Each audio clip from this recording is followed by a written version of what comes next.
renforcement du secteur semencier dans son ensemble constitue un axe prioritaire des interventions de l'USAID, projet croissance économique. Ceci pour aider efficacement les producteurs sénégalais à améliorer leurs activités et booster l'agriculture du pays.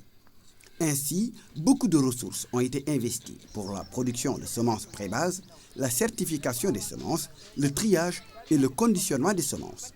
À Kolda, le laboratoire de la division des semences a été réhabilité et équipé. L'ensemble des équipements nous est parvenu en totalité en 2013.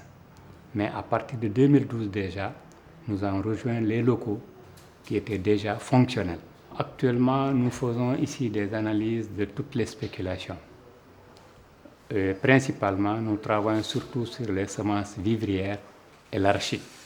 Pour ce qui est du processus, tout bac dont la germination atteint ou dépasse 80%, le lot est retenu. Maintenant, si le lot n'atteint pas 80% de germination, on le propose à l'élimination. Ce laboratoire fait partie des 3 laboratoires de référence qui existent au niveau du Sénégal. À part ceux de Richard Toll et de Kaolack, ce laboratoire aujourd'hui permet à l'État de répondre aux normes et directives de la CEDEAO en termes d'analyse, en termes de certification des semences. Et ça, je crois que c'est extrêmement important.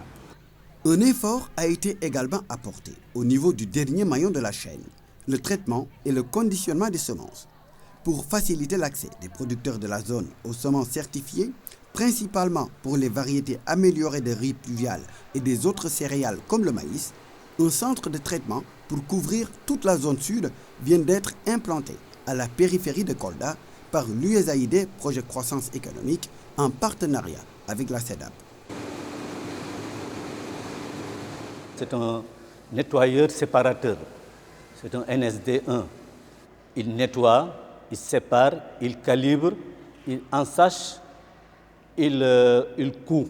Au début, nous partons, nous en tant que producteurs de semences, il faut que nous traitons nos semences et nous partons à Vélingara et à Tamba pour aller traiter nos semences. Ça, c'est des difficultés parce que le transport nous coûtait très cher pour aller là-bas.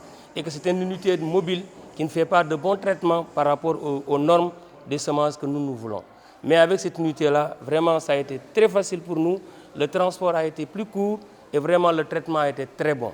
Toutes les semences que nous avons emmenées en tant que prestataires pour traiter, vraiment, nous avons reçu des semences qui sont bien traitées, des semences de qualité. Le problème de germination n'a posé aucun problème parce que l'unité, le traitement a été très bien fait. Je pense que ce centre-là vraiment est très utile pour la région de Kolda et d'autres régions aussi et pour la sous-région de ça. Donc vraiment, même cette année, des clients de la Guinée-Bissau, lorsqu'ils ont entendu qu'il y a ce centre-là ici, ils sont venus commander des semences. Et nous sommes allés visiter ça. Les périmètres qu'ils ont fait en Guinée-Bissau, ils n'ont rien rapproché. Ils ont dit que c'est de la bonne qualité des semences. Il n'y a pas de mélange, il n'y a rien.